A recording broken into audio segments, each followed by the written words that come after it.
When it comes to getting paid for content creation, I mean, you can look at the top creators and the most paid creators on these platforms, and almost always it's men.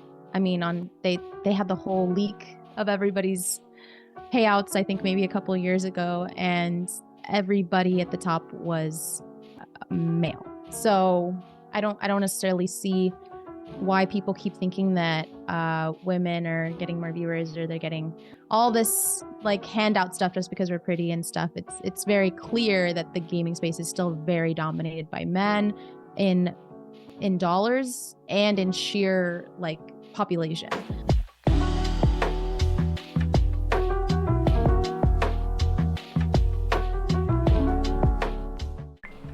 What role and responsibilities do platforms like Twitch and YouTube have in allowing female creators to comfortably run their businesses? It's a huge role because it's because of their tools that we're able to maintain our own safety and then the community's safety as well. And I would say generally, most of the websites have incredible tools. Like Twitch is building stuff every day. They added new buttons to kind of put the channel into a lockdown mode. So you can have follower only mode if you're getting hate rated. You can have sub only mode. There are different ways to protect who's coming into your channel with two-factor authentication, with authenticating by email, phone numbers. I would say, any marginalized creator could do with, I guess, a boost, right? Because if you're looking at the top 10, even just if I'm giving Twitch as an example, if you're looking at the top 10 most successful Twitch streamers, it's very much male dominated. So anything that can, lift us up, whether it is front page time, whether it is more New York City billboards, there's a lot that can still be done, and they've definitely been doing a lot more the last several years, but of course there's always more stuff that they can do. Definitely. What are the differences in how women working as gaming creators need to behave to secure brand partnerships versus their male peers? I am half Black and half Bengali and a woman, so I kind of hit 3 demographics in one. I think that sometimes men are more men in the gaming space are allowed to they're allowed to rage a bit more. If I'm gonna rage, maybe people might think it's like a hissy fit. But I also think as someone who is a woman of color, I think that sometimes you'll see that brand deals might try to give you a lower price. I'm not sure why there is a reason for that. I don't know if it's like, I don't know if it's maybe that brands don't feel like our content is as valuable. I think that it is, if anything, more valuable because it's less common. But I will constantly see POC creators get paid less in comparison for the same brand deal.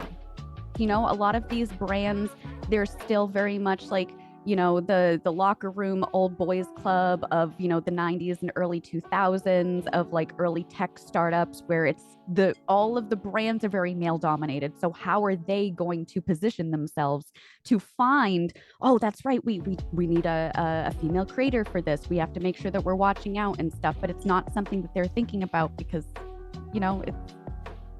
they're not us, right?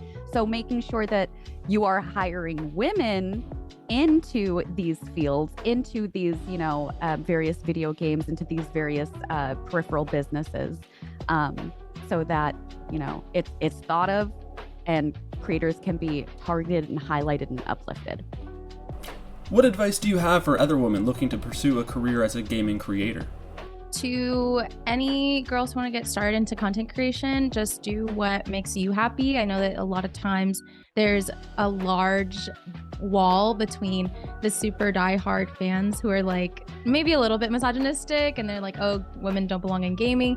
But we actually know a lot and we've been here for a long time. I think that there's a huge resurgence right now, or just a surge in general, of women who are getting into gaming and kind of being loud and proud about it, which is great. And it's really cool, especially in the pro scene too, kind of seeing other esports organizations create all women's teams and kind of validate that. But essentially, I would say don't be afraid to go after what you want or play what you want. If you want to play COD and get toxic, like do that. If you want to be on Valorant and be like super wholesome, you can do that too. Like, you can just kind of fall wherever you feel most comfortable. And I think that my favorite part about when you're just starting is kind of figuring out what works for you as well, because you just get to throw anything at a wall and see what sticks and then just kind of run with it. And you get to kind of explore different options as you're just starting out too. You can kind of like carve out your own voice and your own positioning within the gaming space.